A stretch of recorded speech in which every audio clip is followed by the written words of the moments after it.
Boa tarde ao público que nos assiste em plenário, boa tarde ao público que nos assiste também em casa. Pessoal, no início da tarde de hoje eu gostaria de fazer uma coisa que eu nunca fiz. Eu sempre digo aqui nessa casa que a minha função não é fiscalizar vereador. Ao contrário de alguns membros do Legislativo, que por falta de vontade ou por medo não fiscalizam o Executivo como deveriam, essa não é a minha posição. Eu estou aqui para ser dura e firme com o Executivo, não é com colega de parlamento, não. Porém, apesar disso, hoje a gente passou por uma situação muito constrangedora nessa casa, porque durante a fala do senhor Sebastião Lúcio Veloso sobre a farmácia municipal, além do número baixíssimo de vereadores presentes, ele interrompeu a fala dele durante 3 vezes, porque os próprios vereadores não paravam de falar.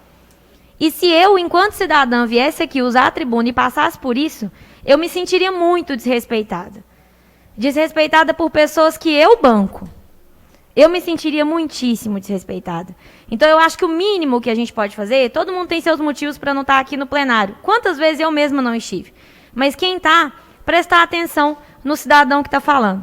Eu sei, e eu posso falar isso com muita tranquilidade, que às vezes não temos paciência para escutar uns aos outros, os próprios colegas. Mas o cidadão a gente tem que escutar com carinho se a gente está aqui no tribuna, se a gente está aqui no plenário.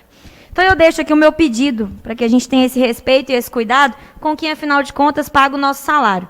Eu também não gosto de usar esse tipo de argumento, não, porque eu acho muito populista. Mas é a verdade. Então, a gente precisa lembrar esse tipo de coisa. Prezados colegas, ontem, a gente precisa contar para a população que nós tivemos uma reunião com o promotor, doutor Ubiratã, lá no plenarinho. Foi uma reunião muito proveitosa, especialmente para vereadores de primeiro mandato, como eu. Acho que meus colegas vereadores em primeiro mandato também acharam um momento de aprendizado e de discussão de demandas antigas da nossa cidade. Aportou aqui na casa o projeto de lei número 88, que fala sobre um direito antigo dos deficientes físicos, que é a gratuidade, e que não é cumprido como deveria aqui no município. E aí eu não posso deixar de lembrar do trabalho que eu e a vereadora Ana Paula fizemos juntas, quando às 4 da manhã, após denúncias da população de grupos com deficiência física, nós fomos, em plena onda roxa, fiscalizar o funcionamento dos elevadores para cadeirantes no município. Qual foi a nossa surpresa? Quando dos 6 ônibus analisados, nós encontramos, se eu não me engano, 2 elevadores estragados. E isso, gente, era 6h30 da manhã. Começamos às 4 e foi por volta das 6. Por que eu digo isso? Porque, com frequência, a Transoeste argumenta que eles não conseguem manter o ônibus arrumado, o elevador arrumado, devido às péssimas condições das vias de Divinópolis. É verdadeiro isso, né? Mas o ônibus tinha acabado de sair da garagem. Teoricamente, antes de sair da garagem, esse ônibus o elevador tem que ser testado. Então, essa história não se sustenta. E a gente levou isso ao MP, e o MP falou que não havia irregularidade ali, em termos gerais, e reduzindo bem. Eu achei isso de muita infelicidade. A vereadora Ana Paula também achou, mas nós continuamos nossa luta, nossa busca por uma cidade que seja de fato acessível para todo mundo. Falando também de acessibilidade, gente, também aportou nessa casa o projeto de lei que atende aos anseios das mães de crianças autistas. Quer dizer, atende parcialmente. Nós tivemos aqui na casa o relato de uma mãe de criança autista, a Vivian, que falou sobre todas as necessidades dessas crianças que não são atendidas adequadamente no município, sabe, vereador Roger? Por exemplo, a questão do número de assistentes educacionais. Com frequência, essas crianças são atendidas com estagiários. E qual que é a diferença? Ao não ser atendida com um professor especializado e sim com um estagiário, a gente sabe que o estagiário faz tudo com muita boa vontade e muito carinho, mas dependendo do grau da criança, até por desconhecimento e pouco tempo de vivência da profissão, o estagiário não consegue atender essa criança como ela precisa. Então, o que a gente precisa é ampliar o número de assistentes educacionais da rede municipal. Hoje nós temos 70. E nós temos mais de 500 crianças com laudo para necessidades especiais diversas no município. Eu fiz uma indicação, presidente, solicitando 300 assistentes educacionais. Percebam que 300 já é um número bem abaixo do número de crianças com laudo que a gente tem. Só que se a gente tem, por exemplo, 2 crianças com laudo na mesma sala, a legislação permite que elas sejam atendidas pelo mesmo professor. Por isso, a gente solicitou um pouco abaixo. Infelizmente, o procurador desse município, do Executivo, autorizou apenas 150. Aportou aqui na casa o projeto que atende a essas mães e atende a essas crianças. E como presidente da Comissão de Educação, eu me designei como relatora. E farei um parecer favorável. Mas é importante falar sobre as prioridades desse município. É importante falar sobre um procurador do município falar que não pode aumentar de 70 para 300 o número de assistentes educacionais, mas falar que a gente pode praticamente dobrar o número de cargos da EMOP. Isso é, de fato, interessante. E eu não estou nem questionando a questão dos cargos da EMOP, se deve ou não ser feita. O que eu digo é, alguém aí acha que essas crianças não devem ter assistência educacional adequada? Por que nós podemos ignorar a questão orçamentária do município e a Lei 173, quando é do nosso interesse, para podarmos árvores e arrumarmos as unidades públicas e arrumarmos as ruas, mas a gente não pode ignorar 173 quando a gente está falando de contratar professor para criança com necessidade? Será que a gente tem 2 pesos e 2 medidas? Vamos falar de mais situações em que a gente tem 2 pesos e 2 medidas e o público deficiente protagoniza isso, gente? Vamos lá? Eu não sei se os vereadores todos sabem, mas boa parte das unidades de saúde do município não tem acessibilidade. E aí eu pergunto, quem aí tem amigo dentista? Quem aí tem amigo fisioterapeuta? Amigo que tem clínica de pilates? Não adianta subir nessa tribuna e fazer discurso falando que você é a favor da economia, a favor dos empreendedores, a favor do comércio, mas não lutar para que os pesos e as medidas sejam iguais. Senão é hipocrisia e populismo. Quantas unidades de saúde do município tem AVCB? Quantas unidades de saúde do município têm acessibilidade garantida para os deficientes? Quantas unidades de saúde do município não estão tomadas pelo mofo?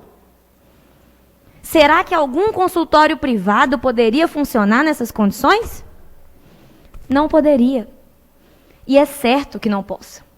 É correto que não possa. Mas as regras não valem para o setor público, não? O setor público faz o que quer? Ah, mas eu peguei a cidade destruída. Ah, mas já estava assim. Ah, mas não sei o que... Ô, gente, eu não quero saber, não.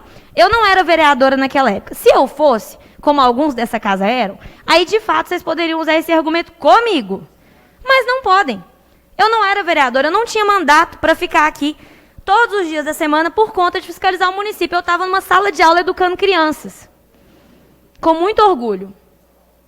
Agora eu estou vereadora e eu levo esse trabalho muito a sério. Portanto, estando vereadora, faço a minha função, que é apontar o que tem que melhorar nesse município. E aí, de novo, eu preciso falar sobre o assunto, que ninguém aguenta mais eu falando. Mas ninguém aguenta porque muitos se prestam à função de despachantes do executivo, de despachantes do prefeito. Pessoal que está em casa, nunca mais a prefeitura vai ter tanto dinheiro livre para investir da forma que quiser. É muito triste e muito difícil ser a única voz falando isso, mas eu preciso ser. Todo mundo já pediu alguma coisa na prefeitura, uma reforma de um posto, de uma escola, e ouviu dizendo, não tem como, está tudo comprometido com folha de pagamento. Precisa reformar a escola tal, não tem como, a folha de pagamento da Secretaria de Educação consome o recurso. Não tem como reformar o posto, está tudo comprometido com a folha de pagamento, não tem como, não tem dinheiro. Agora tem, agora tem. Não tem dinheiro para resolver tudo mesmo, não. Mas será que a gente não deveria, no mínimo, discutir com a população como gastar esse dinheiro? Quem é contra gastar esses 15 milhões da Vale? Quem é contra discutir como gastar esses 15 milhões da Vale? Pessoal, mais uma coisa que eu preciso falar sobre isso. Infelizmente, já foram acho que 5 ou 6 vereadores na tribuna, e de uma forma direta ou indireta, todos falaram sobre a minha pontuação de que o executivo ofereceu o calçamento em troca de silêncio sobre essa discussão do dinheiro da Vale.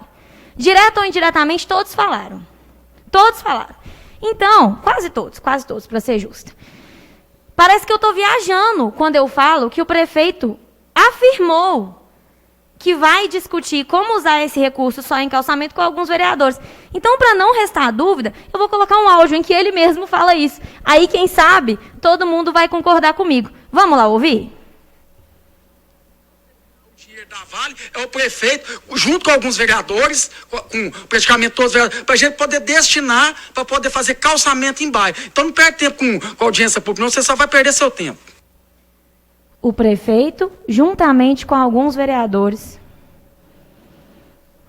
Se tem alguma coisa mais velha política do que decidir alguma coisa com alguns vereadores usando dinheiro público, olha, gente, Eu não conheci ainda, não. Eu estou aqui para falar que eu queria estar discutindo onde vai usar calçamento? Claro que não. Como eu já falei, eu acho que calçamento é muito importante, mas eu acho que essa tem que ser uma decisão técnica. Quais são as ruas mais urgentes agora e pronto. Não tem que ter vereador indicando isso, não. A prefeitura já tem um levantamento de quais são as ruas com situação mais crítica. Usa parte do recurso para isso, socorre a população que está em situação de mais indignidade, vivendo na poeira e vivendo no barro. Isso é justo e necessário. Porém, destinar uma parte desse recurso para cuidar das nossas unidades de saúde, que está chovendo dentro, para cuidar das nossas escolas, que o telhado está caindo, para cuidar dos nossos equipamentos públicos, que são dinheiro público também. Será que isso é ilegítimo? Será que isso não é moral? Será que isso é incorreto? Usar esse dinheiro para que a mãe do cadeirante não precise carregar ele no colo para entrar no posto. Senhorinhas, tem senhorinha carregando o filho cadeirante no colo para entrar no posto em Divinópolis. E é tão imoral, é tão absurdo que uma vereadora levante a discussão de que a gente precisa discutir com essas pessoas como gastar esse recurso. Será que eu estou falando uma coisa tão absurda assim, gente? Não é possível. Eu não acredito que algum de vocês ache que é de fato absurdo, imoral, picuinha, oposição, porque é tudo isso que estão falando de mim. Propor uma discussão justa e com as pessoas sobre como usar esse recurso. Será mesmo que a unidade do Jardinópolis, por saúde do Jardinópolis, que está com mofo, que não tem acessibilidade, que está num bolsão de vulnerabilidade e pobreza da cidade, será mesmo que essa unidade não precisa ter sede própria? Será mesmo que a unidade do Ipiranga, em que chove no consultório do dentista, será que é tão absurdo dizer que a gente precisa estudar uma construção de unidade própria para lá? E antes que alguém diga que essa vereadora deve correr atrás de recurso, eu já trouxe quase 500 mil para Divinópolis. Só que eu coloquei nas minhas escolas. Eu não me candidatei ao executivo. Faço o que é possível. Obrigada, presidente.